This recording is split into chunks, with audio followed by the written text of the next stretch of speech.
stole this strategy from a failing landlord who was about to lose everything, and it completely transformed my real estate game overnight. This guy owned 12 properties but was hemorrhaging money every month. Tenants were constantly late on rent, maintenance costs were crushing him, and he was ready to sell everything at a loss. Then he did something that seemed completely backwards. Instead of raising rent or cutting costs, he started paying his tenants bonuses. Yeah, you heard that right.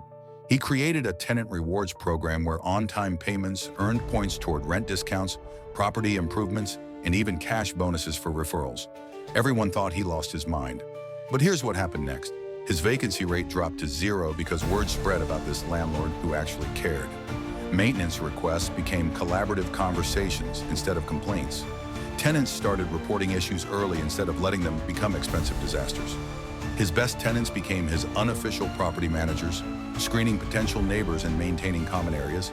Within 6 months, his operating costs dropped 40%, while his properties became the most desirable rentals in the area.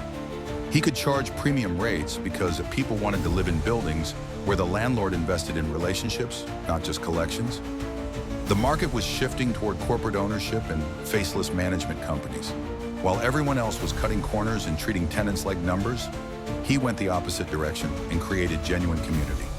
Sometimes the most counterintuitive move is exactly what separates you from everyone else doing the same thing. When the industry zigs, your breakthrough might be in the zag.